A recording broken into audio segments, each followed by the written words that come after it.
Hi guys, and welcome back to the channel. As you can see, I've gotten the hood open on Land Rover. I brought it into the shop again, and it's time to do a little bit of maintenance. It's about a year ago. It's been running quite well since then, but I got a few snacks on it. Of course, it doesn't come without a little bit of sacrifice, and this time we're gonna have to look at the front left wheel and also the drive shaft. I fixed it that's about a year ago with regards to a CV joint. However, when you turn right now, I can hear this click, click, click as it comes off on a full left turn, or sometimes on a full right, but it's not as significant. But it comes really easy when you go full left turn, and especially if it's elevated up to the high suspension height, then you can hear it goes click, click, click, click, click as it comes around. And it's actually the little bearing that's sitting inside the CV joint on the axle that got destroyed because it wasn't fast enough to get the CV joint, the boot on in time, and that has destroyed it over time. It's probably going to be fine since it's just it's running without any pressure, and it's only when I go four-wheel drive that it actually has some pressure on it, so it's going to be fine for a long time. But I just get annoyed when I'm driving with it and it goes this click click sound. It is quick shift. Well, quick and quick, depends how fast you can get in there, because sometimes the bolts can be really a pain to get off. However, this is what we're going to do today. So I ordered a new drive shaft for the left hand side, and got some tools out, and that's what we're going to change today. So I hope you stay tuned and will enjoy the show, and maybe encourage somebody else to go ahead and try the same thing. It is a little bit of a workout, and you will get a little bit dirty, yes, but if you use some gloves and make sure to use some safety glasses and take your precautions, you should be fine. Anyway, welcome back to the channel. I hope you enjoyed this show, and please like, subscribe, hit the notification bell, and then you'll hit a new video whenever I come back with one. So let's get started. So here's the wheel we need to get off. It's the front left as it is right now, and my problem here is actually this drive shaft we got up here, as you see right there. The CV joint on the outside, that's the one that was actually come off. I don't know if I hit something back in the days, but I'm gonna pull it out of the front differential, which is over there, and then I'm gonna have to take it out this way as well. Bought a new one. This time I'm gonna try something from Amazon. It's about $85 on that one, so I figured it's easy to go ahead and change it and see how that goes. It's just gonna be a little bit of labor, and that's what we're gonna do. So now I'm just gonna loosen the bolts, jack it up, take the wheel off, and as usual, always put the wheel underneath the car as a safety precaution if the jack comes down, or you have some other things that comes with it. That way at least the car won't lower all the way down on top of you. So it's elevated all the way up at the moment, and now I'm gonna lift it up and do these things. So let's go. Now it's all elevated, and I put like you see, 2 jacks underneath. So let's go ahead and take this off.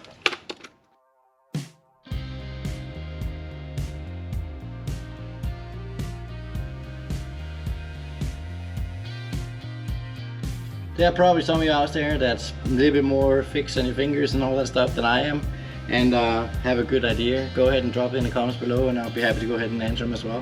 However, I'm going to take my time on this one. I'm not expecting any of you guys to take the same time as I do. I put off maybe a couple of hours to do this. You can probably do it about less than an hour if you really want to. But I'm going to take my time because I want to see what else that's in there. Maybe I need some new brake pads or whatever. And if I need, then I'm going to go ahead and change that as well. But so far, it's just a drive shaft, so that's what we go for. We have now got the wheel off, as you can see. And to have a look at how it looks. My disc looks actually pretty good. The brake pads, you can see that the tail or the brake pad wear indicator sitting here. It's good connection. Some years back I had some problems up here as well, so that's also good. Looks like it's all in good shape actually. So let's go ahead and take the last part off. As you can see, we got the hub nut sitting in here as well, and it looks actually pretty okay. Make sure you know what specs your particular drive shaft has to be tightened up to afterwards.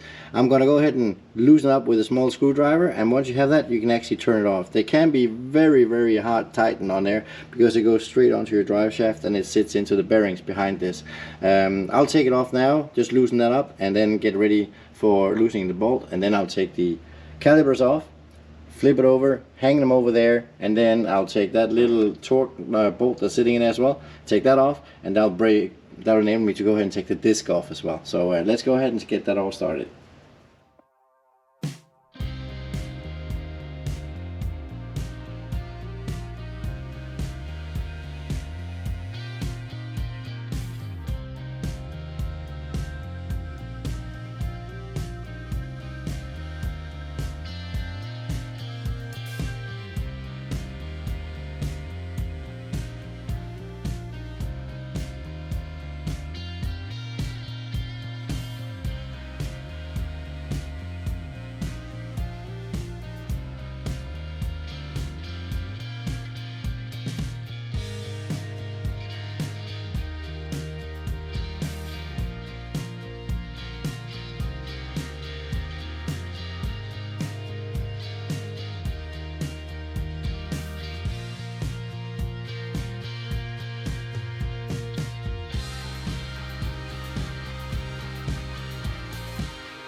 As you can see here now, I've taken the caliper off, which is easy, and I hang it over there on a small hook that I made, so it's away and you can work and you have both axes this way, that way, and whatever.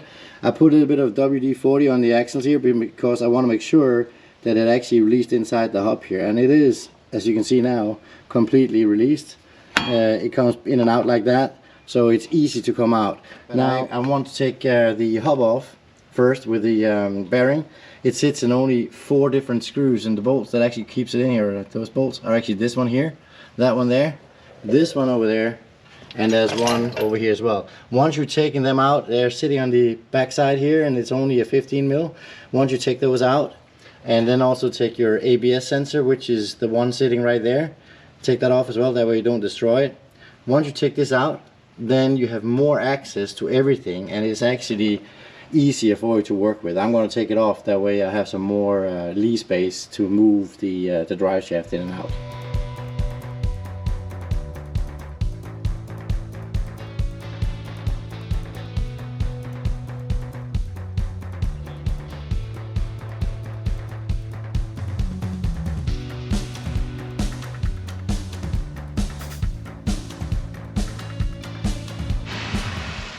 Well, as you can see, we're now getting ready to move this drive shaft out, but in order to do that, these are sitting in there with a clip into the diff that's so hard to get off.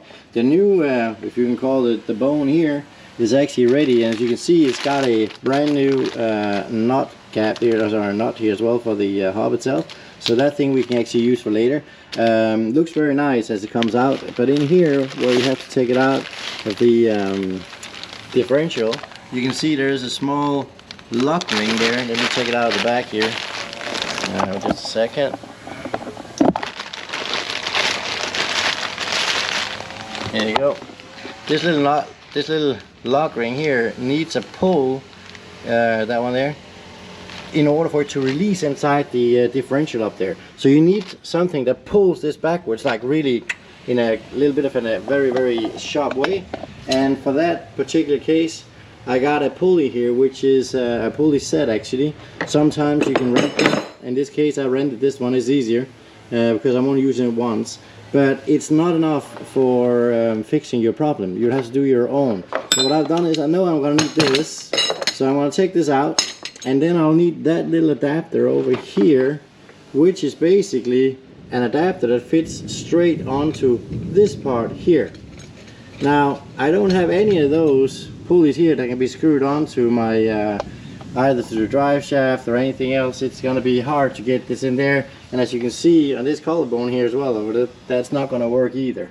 So I'm actually changing this and making my own tool here. So I'm going to use a vice grip, and how to use the vice grip, I'm going to take this one completely out, and that should have the same wrinkles as the one that's sitting there. So I'm going to screw that onto my vice grip, and that should be working quite fine then. So let's see how that works out, and let's go ahead and get that all sorted. Let's see here, comes out. Make sure you don't lose this bolt when it comes out, because it's gonna destroy your vice grip, of course. And then now this should be fitting straight in. Let me just take it off of here first. It's easier. It's always somebody starting a lawnmower whenever you need to show something important. But here you go, and now the vice grip actually works. So finally the lawnmower got away, I guess, so we can actually concentrate here. So I'm just going to screw this up in the end of my vice grip here, nice and easy, so I can actually get the hole here to be able to almost go all the way through. And if you look here, it looks actually pretty good. Now I can go ahead and put it onto this part. Just leave it right around there, that's fine, because I'm not going to need the whole thing. And then I'm going to screw this in, and once that has just a few wrinkles on here and whatever, then I actually can attach this to that, and I can pull backwards on that one here till it hits there, and it's gonna go ahead and come right off. So that's the homemade tool and pulley to remove the drive shaft from the differential. So let's see how it goes. It should come like nice and easy, I hope. So let's see. Here you can see I attached the pulley we just made going in, and as you can see in there, the vice grip is actually attached right here to the cover that goes into the differential. So now I just need to go ahead and pull it slightly like this, and it's gonna come out right off, hopefully, depending on how much.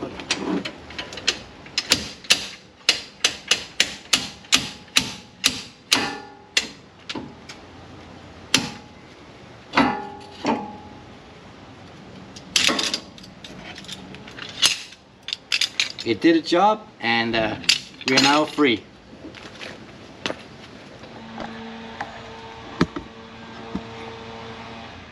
So hi guys, I just cleaned up a little bit more here. As you saw, I pulled it out with my special tool, and I actually took this apart up here, brought a little bit further out. Now I have a little bit of a right turn from the steering wheel, but not a full right turn, because that way you cannot get this thing open up. See, now it came out by itself. Anyway, but that way you cannot get it so far out that you can take the dumbbell or the drive shaft off by itself like it just did here now.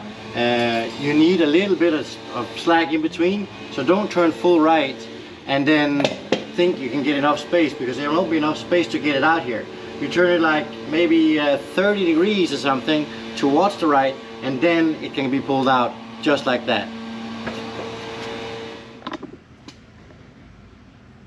As you can see, it's a dirty job, and I got some dirt in my face as well. That's what happens. Anyway, what I was trying to say before the air blowout that started up was, if you want to take this off, you have to take it off actually.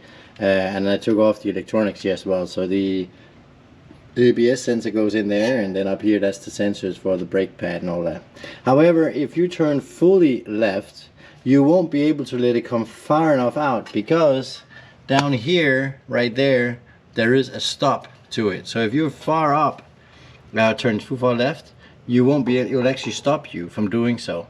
So that little, I wouldn't call it as a dowel, basically comes out there, would actually be enabled. It would not be able to get enough space in between to get your drive shaft out. Now, since I took that out there, you saw it fell off by itself basically, but I still have the cup up there, so I got to take that out. I put that back in, so now I'm going to use my tool again to bring that out. So let's do that really quick, and then we should be ready to install the new one. So here we go again for the second time. Sorry about that, but I guess sometimes you got to do it a few times before you get it right. So let's tighten this up and see if we can get it to go. There we go. You bring it back, and then it comes right out like this. And 1, 2, 3. Here's the inside for the differential, and that's basically what you got on the outside. So now there is a little bit of oil that came down, but it's not a lot. It's a few droplets, maybe not even 10, but it doesn't matter. It's still there. So just bear in mind that it might have some dirt that comes out with it, but it's not anything to worry about really, in my opinion. So from here on, it's just to go ahead, and what I'll do is I'll clean up the stuff, and let me see if I can show you how bad it is. I don't think it's that bad, but you can see here it comes out with some grease and everything else. So and then over there you can see up on the differential it dripped a little bit, but I wouldn't say it's a lot. It's not even enough for getting down through the pan to the floor. So basically right now I'm quite happy with the result. So let's see if we can go ahead and put the new one in and see if that's gonna be working a lot better. So stay tuned, and let's go. Well, let's get the new drive shaft here out of its package and see how it looks like. It's important that you take good care of it so you don't destroy it, especially what goes in to the differential. Make sure this part is clean. Do not scratch it or dent it in any way. I leave the lock nut on here because that way it protects these parts of the wrinkles. If it can go in with the lock nut, I'm happy. If it cannot, I will take it off, but I will make sure I don't destroy any of those because it's important as well. So this is how it looks like, brand new. Looks not bad at all. So let's see if it fits in there. It should. A little heavy, but once you hit the hole up there, you can kind of feel where it's supposed to be, and then it goes basically straight in. There you go.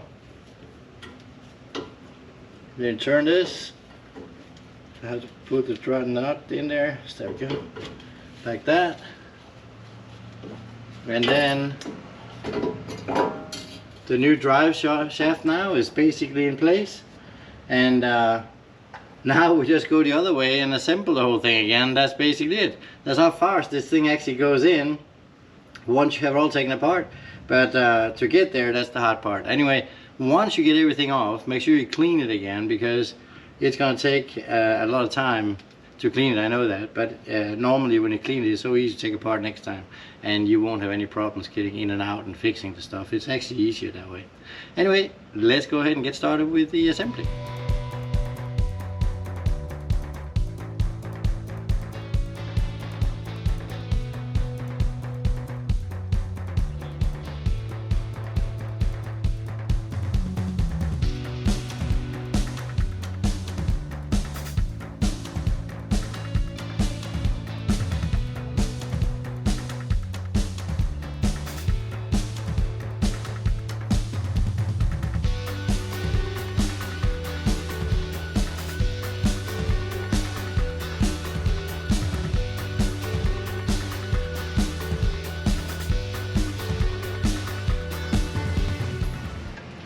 As you can see, I've come so far now that the shaft is installed. This is also installed. It is not tightened yet. This won't be tightened before the whole car is down on its feet with a full weight pushing on here, because that way everything will fall into place, and first by then, that's when I can tighten that one up here. So that should be fine. While we've been doing all this, I took the bearings off, as you saw earlier, and I'm actually trying to preserve this a little bit. So what I did was I could see there was a lot of residue from brake pad dusts and stuff like that, and this is quite normal, and you can hear it too, but it didn't have any really bad sound. So what I did was I put in some WD-40 to clean out this part here in the back, as you can see right here, and then once that was all done, I took it all off again, and I put in some oil, and I left it right here, and both this way but also that way, because there are two bearings in here. There's one on this side and one on that side, so you need both on that side and that side as well. So I left it like upside down, and I was turning it now and then, and you could see the bubbles would come out, so it actually absorb some of the oil, because I want some oil inside the bearings to extend their life, because I'd actually drive in a lot of water over here, and water will penetrate at some point, and maybe I extended the life of that bearing, I'm not sure, but it's definitely worth a try. So while you're having it off anyway, and it takes that hour or two anyway before you're done, you might as well go ahead and see if you can get it to absorb some of the oil, and that should be easier. Now when I put things together, I make sure everything is clean. I do that with a steel brush. So I clean all that stuff off, and then I put on either copper grease, or I'll go ahead and use some marine grease. It depends on what it's for. If it has to tighten, I'll use the copper grease, but if it has to be protecting towards water, I'll use the marine grease. And in this case here, I'm going to use the marine grease on the bearing on the inside here, and I'm going to actually close up or seal up the bearing that actually is exposed for all the water, as you can see here now, and hopefully it's going to keep all the water out if I'm driving in it, and I will be, I know that, so it's not going to be a problem. And then also inside of the area for the drive shaft where that goes, I actually make sure this comes in with a little bit of grease too. Just fill it up there, that doesn't matter. The good thing is it's going to be easy to take off next time you actually want to put it back in, or take it apart. It depends on what you want to do, but anyway, it's so much easier to work with if you have to take it apart one more time. And if you're driving a lot off-road or you're in sand or whatever, this will help you a lot. Now it's time to take off the hub nut. Once the hub nut is off, we can put this back in, and basically it should fit, if we're lucky, straight back on. Now this is the first time that this is actually put together. As you see, it comes together very, very easy, and that's how it goes. Every time I gotta say something, there's always a car coming. Sorry about that, guys, but I guess that's what comes with a GoPro camera as well. So there's not much to do about it. But basically, as you can see, it fits perfectly together, and now it's just a matter of putting the rest in. So I will go ahead and fast forward it so you can see what's going on. It's going to be with the 4 nuts for the bearing. Then we're going to put the brake caliper and the disc back on and all that stuff, and put the wheel back on, and then basically we're done for the day.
As you can see, it's all greased up now, so it should be water basically, let's say resistant, not 100%, but at least it won't penetrate all that well.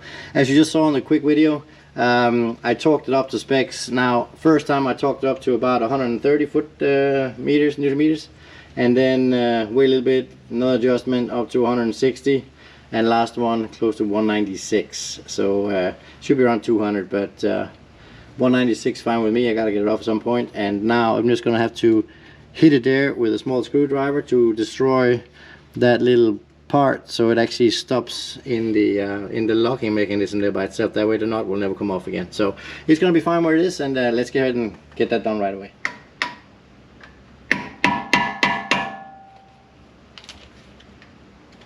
There we go. It doesn't take much, it only takes a little bit, and then you should be fine. As you can see here, it's not a lot, but it's enough for it not to move away. So that's basically where we are so far. Now the brake caliper comes on, and the wheels, and we're done.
Well, as you can see, we're now finished with the whole thing.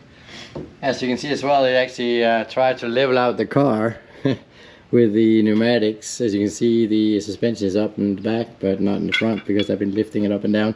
But it doesn't really matter. So far, it's in. Everything is sorted out. It's just a matter of starting it up and then go out and see if it still goes the click noise when I go full left and full right. We'll try that right away and then see how it goes. Before we go, I'll start it up and let it pump up, and I'll tighten that last knot that's up on the top, because now it should have settled when we put the car down. So I'm going to start up now, let it pump up, and then I'm going to elevate it up to full, and then we'll see how it looks like. Okay? Well, as you can see, it takes a little bit of tools to change a drive shaft, and it does get dirty where it actually happens. But anyway, it's only a clean up, and that's it. I hope you enjoyed the video.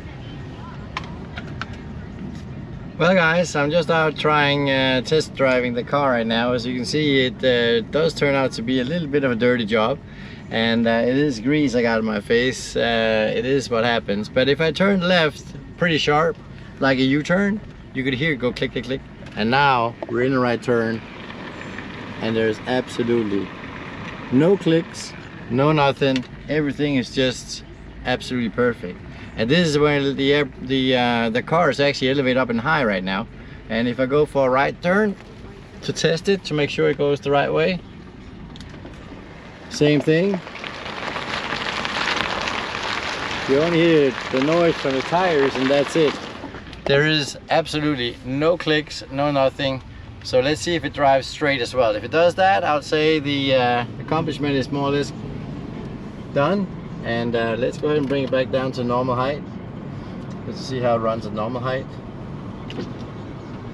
and see what goes. Here we go. As you can see, normal height's in, and it's driving exactly straight. Everything is fine. So I would say that completes the video with regards to change of drive shafts. It takes a couple of hours and it's a lot of work, but it's worth it because it doesn't cost much and you're out of all the other trouble, and you know it's going to work from now on forward. Anyway, I hope you enjoyed the video, and hope you find it informative, and also maybe I encourage somebody to go ahead and do it themselves. I know it's a little bit of a dirty job, but once you've done it and accomplished it, you know exactly what your car is up to, and it's easy to change all the rest for in the future as well. Anyway, make sure you tighten all the bolts and specifications, and also please like and subscribe to the video, and then you'll get notification whenever I make another one. So once again, thanks for watching, and I hope you enjoyed it. For me, it's time to do like a tree and leave, and I will see you next time. See you then. Bye bye.